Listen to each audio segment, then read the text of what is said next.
Hey everyone, thank you for continuing in this training course. The title of this video is Biblical Qualification, Part 2. We're going to look at all of the qualifications for deacons and elders, and we're going to break them into 4 sections: abilities, states, conduct, and character. Let's go. Abilities that qualify.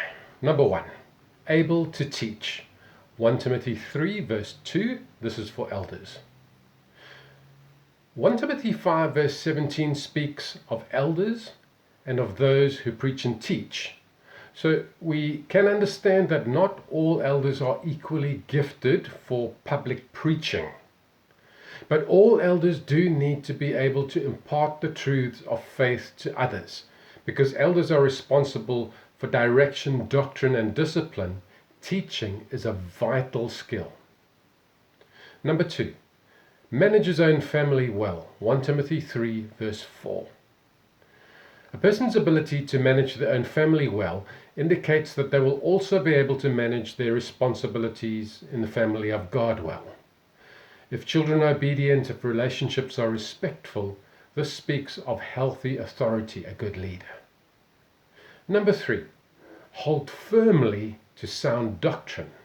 Titus 1 verse 9. This is important for all leaders, particularly for elders.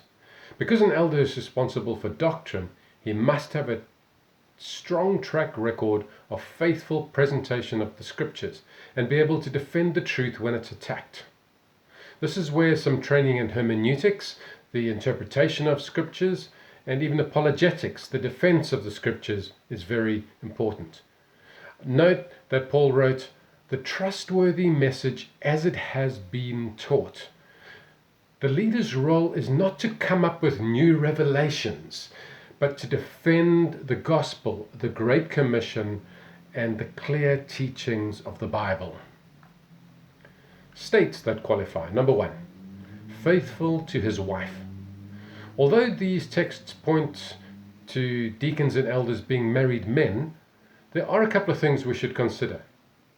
Firstly, male leadership and marriage were social norms at the time, so this would make perfect sense to the reader. But Jesus and Paul were unusually single, and Romans 16 verse 1 appears to commend a woman deacon. What healthy marriage does point to is stable life and faithfulness to sound morality. Number 2, not a recent convert. 1 Timothy 3 verse 6, and this is for elders. A solid track record of faith is an indicator that a person possesses the maturity and the wisdom that is necessary for the eldership aspect of the role. In the early church, this may not have meant a very long time because the church was young. The key issue is that the person must have a track record of walking faithfully with Jesus. As someone put it, their foundations mustn't be wet. Paul explains the reason, or he may become conceited. The person must have followed Jesus for long enough not to fall into the trap of pride once set into a position of leadership. Number 3, a good reputation with outsiders. 1 Timothy 3 verse 7. In general, people outside of the church are likely to be more critical than those inside. So this is a good test. A good reputation speaks about integrity and honorable living. Note that this has more to do with being respected than popular. Doing the right thing is not always popular. Section 3, conduct that qualifies. Number 1, hospitable. 1 Timothy 3 verse 2, and this is for elders. If a person's home is open to people, it indicates that their heart is also open to people. This speaks of the shepherd's heart, necessary for an elder. Number 2, not given to drunkenness. 1 Timothy 3 verse 3. I think it's easy to see that a person who gets drunk shouldn't be leading in the church. A mature person is one who has learned to exercise their freedom wisely and to submit their desires to God. Number 3, not violent but gentle. 1 Timothy 3 verse 3. A shepherd needs to care for the sheep, not hurt the sheep. A violent temperament is dangerous in any position of authority or influence. Number 4, not quarrelsome. 1 Timothy 3, verse 3.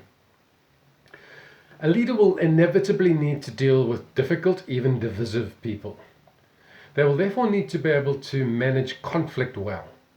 Good questions to ask are, do they handle conflict in a biblical way?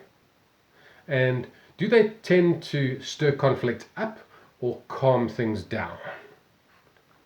Number 5, does not pursue dishonest gain. Titus 1, verse 7. If a person is prepared to compromise in order to get what they want, there's corruption in them. Deacons and elders carry responsibility in God's household, so they need to be absolutely trustworthy. A deacon will sometimes need to make tough decisions when doing the right thing will cost them something, and they'll have to withstand the temptation to compromise. Leaders can be tempted to play the game to gain popularity or personal gain. We have to rise above all of this. Last section, character that qualifies. Number 1, above reproach. 1 Timothy 3, verse 2. A good question to ask in this matter would be this: if someone wanted to accuse you to bring you down, what would they point at in your life? Common issues are our conduct with members of the opposite sex, managing money, our work ethic, and our business dealings. Because we're under the spotlight, we need to manage perceptions as well as reality. So we need to put good boundaries in place so that potential accusers have no grounds to accuse us of anything. Number 2, temperate. 1 Timothy 3, verse 2. A leader should not be prone to excesses. We often think of temperance in terms of drinking, but there are other excesses to watch out for as well. For example, emotional excesses, mood swings, violent, angry outbursts. Number 3, self-controlled. 1 Timothy 3, verse 2. Its leadership can be hard work. A leader therefore needs to be disciplined in prayer, Bible reading. They need to pay attention to their life, their family, their work, their health, sleeping, eating, exercising, all of these things.